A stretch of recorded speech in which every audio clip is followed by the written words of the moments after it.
Harry Roque, hinihiling na magpa-drug test si President Bongbong Marcos. Pero bago po tayo magpatuloy, isa po munang shoutout kay Joan Diaz Potterson ng Texas, USA. Maraming salamat, Joan, sa pagtangkilik sa aking munting channel. Mabuhay kayo dyan sa Texas. January 6 na po. Lumagpas na dun sa sinasabi nilang araw ng pasabog ng video or nung pulvoron video ni President Bongbong Marcos. Wala po silang nailabas at naipakita. Kesyo ang rinig ko sabi daw ng vlogger na maglalabas sana ng video ay wala naman sa kanya yung video at sinabi lang daw sa kanya yung tungkol doon sa pulvoron video at gusto nitong source ng vlogger na siya ang maglabas ng video.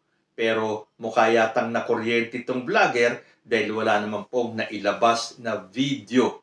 So para mawala na ang usaping yan at dahil wala silang maipakitang video, gumawa na sila ng bagong kwento. At ano yung bagong kwento nila? Pinag-iinitan daw sila ng gobyerno kaya code names na lang gagamitin nila sa pagpo-post. Wala nang binanggit tungkol sa vid. So ano ngayon ang masasabi ng mga naniwala tungkol dun sa video na yan? Pero nagtagumpay po sila dyan yung magtanim sila ng duda sa kaisipan ng mga Pilipino. Ipinakalat nila na mayroong pulvoron video. Napakadali nga naman magpakalat ng fake news dahil madali din naman itong bawiin.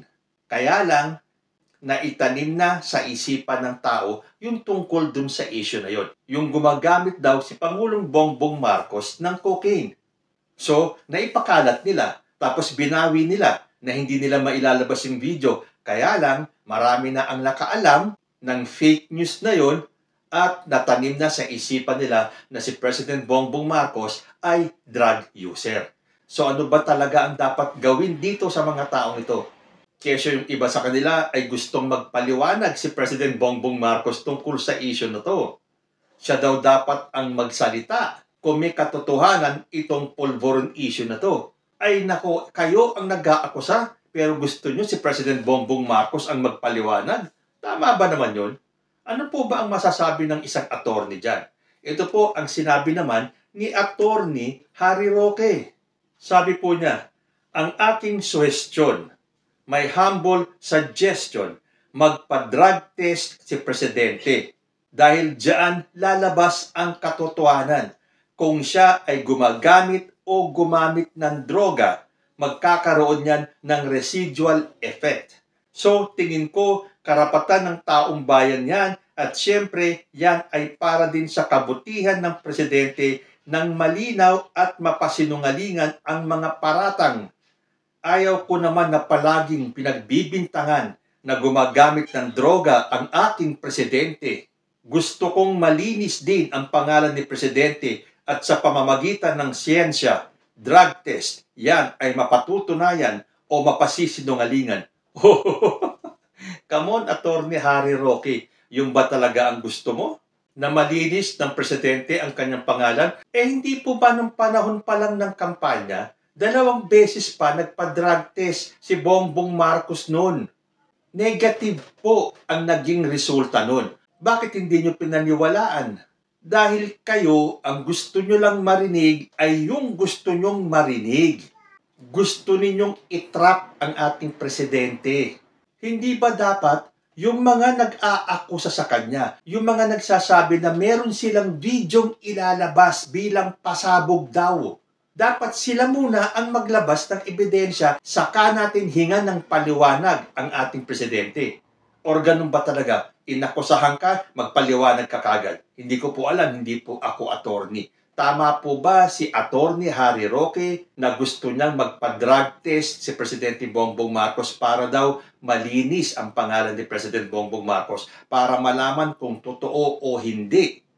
Pero ang pagkakaalam ko kasi, kayo ang nag-aakusa, kayo ang nagsabing may video kayo, dapat ilabas ninyo. O nasaan na yung mga nagsasabing napanood nila yung video? Asan si Jason sa? Bakit hindi siya tumulong at ilabas yung video na sinasabi niyang napanood niya na? At yung iba pang nagsasabi na napanood nila yung video, nag-viral nga daw eh. Paano magba-viral yung hindi pa napapanood ng tao? Nakita nyo ang power ng social media para paikutin ang isipan ng mga tao. Pinalabas nila na viral. Yung pala, wala pang nakakapanood. Tapos sasabihin ng ibang tao dyan, napanood ko na yung video. Pero wala naman silang maipakita. Tapos ang gusto ninyo, si President Bongbong Marcos ang magpaliwanag. Gusto ninyo magpa-drug test siya? Ilabas nyo muna yung video, saka natin hilingin na magpa-drug test si President Bongbong Marcos para malinis niya ang kanyang pangalan. Kayo ang nagdumi ng pangalan ni President Bongbong Marcos, tapos gusto nyo siya ang magpaliwanag? Kung lahat na lang ng akusasyon ninyo na wala namang ebidensya na binabato nyo kay Presidente Bongbong Marcos, ay kailangan niyang magpaliwanag. Wala na po siyang magagawang trabaho para sa ating bayan. Dahil sa dinami-dami ng mga ginagawa ninyong mga akusasyon na wala namang mga ebidensya, kung iisa-isahin niya lahat yan at magpapaliwanag siya, ay hindi na po gagalaw ang ating gobyerno. Mauubos po ang panahon ni President Bongbong Marcos kakapaliwanag para lang linisin ang pangalan niya. 3 dekada niyong niyurakan ang pangalan ng mga Marcoses. Hindi po sila nagsalita. Wala po sa pagkatao nila yung bumaba sa level ninyo. So, magpakita muna kayo ng ebidensya bago natin hilingin na magpa-drug test si Presidente Bongbong Marcos. Tama po ba yun o mali? Ito po ay opinion ko lang dahil hindi naman po ako attorney. Baka para kay Attorney Harry Roque, ganun dapat. Pag inakusahan ka, dapat magpaliwanag ka kagad, dapat maglabas ka kagad ng iyong mga ebidensya na hindi ikaw ang gumawa ng krimen na yun. So, hinihiling ng mga vloggers na magpaliwanag si Presidente Bongbong Marcos. Hinihiling ni Attorney Harry Roque na magpa-drug test si Presidente Bongbong Marcos. Sino naman kayo para sundin niya? Tapos, dito pa sa pananalita ni Harry Roque, para bang naaawa siya kay Presidente Bongbong Marcos dahil nayuyurakan ang pangalan at kailangan daw linisin ni Presidente Bongbong Marcos yung kanyang pangalan dahil ayaw daw ni Harry Roque na ang kanyang presidente ay napaparatangan ng kung ano-ano. Wow, parang nag-iba yata ang ihip ng hangin na Attorney Harry. Tama kaya si Attorney Harry Roque na kailangan si Presidente Bongbong Marcos ang magpasinungaling doon sa mga ibinabatong akusasyon sa kanya? Kung ano-ano na nga ang sinasabi ni Harry Roque tungkol kay Presidente Bongbong Marcos Paano tayo maniniwala na kapakanan ng ating Presidente ang sinasabi nitong pahayag ni Attorney Harry Roque? So nakita na ninyo kung paano nagtagumpay itong mga nagpakalat ng chismis na to ng tungkol dyan sa pulveron video na yan na wala naman silang maipakitang ebidensya. Pero dahil kumalat na yung balita at maraming mga anti-Marcos ang naniwala dun sa wala namang ebidensyang fake news na yan, kahit na bawiin na nila yung ikinalat nilang fake news na yan, nagtagumpay na po sila para lasunin ang mga tao na paniwalaan na meron niyang pulveron video. Naku, sinasabi ko sa inyo, matakot kayo sa Diyos. Sooner or later, haharap tayong lahat sa Kanya nang nag-iisa, one by one. Haharap tayo sa ating Panginoon Diyos. Paano nyo kaya maipagtatanggol ang sarili ninyo dito sa mga pinapakalat ninyong fake news? Sana man lang kung meron kayo na ipakitang pulveron video di saka natin hingan ng paliwanag si Presidente Bongbong Marcos. Kaya lang hindi na tagumpay na kayo, nasirain na naman ang pangalan ni President Bongbong Marcos. Yun nga lang, ilan na lang po kayong naniniwala dyan. Dahil kami na sumusuporta at naniniwala kay President Bongbong Marcos, nakikita po namin sa kanya, sa pamilya niya, sa gawain niya, sa pananalita niya, na hindi po totoo yung ibinibintang sa kanya na siya ay gumagamit ng cocaine. So as usual, siguradong hindi naman papatulad ni President Bongbong Marcos itong balitang ito They will not stoop down to your level. Lalo na dito sa mga vloggers na walang ginawa kundi ang manira. Tingnan natin kung kaninong kaluluwa ang masisira sa bandang huli. Karma is knocking at your doors. At dahil nga wala silang maipakitang video, gumawa naman sila ng bagong kwento. Ginigipit naman daw sila ng gobyerno. Dahil nga po yung balita na itong PNP ay magsasagawa ng crackdown sa mga content creator na naghahasik ng mga maling impormasyon at gagawin nila ang lahat para pabagsakin ang gobyerno ni President Bongbong Marcos. Sabi po dito sa balita sa The Philippine Star, SOCMED accounts tagged in fanning destab rumors. 2 content creators who are reportedly retired military officers are under investigation for spreading disinformation on social media about a supposed widespread clamor among military and police officers for the ouster of President Marcos.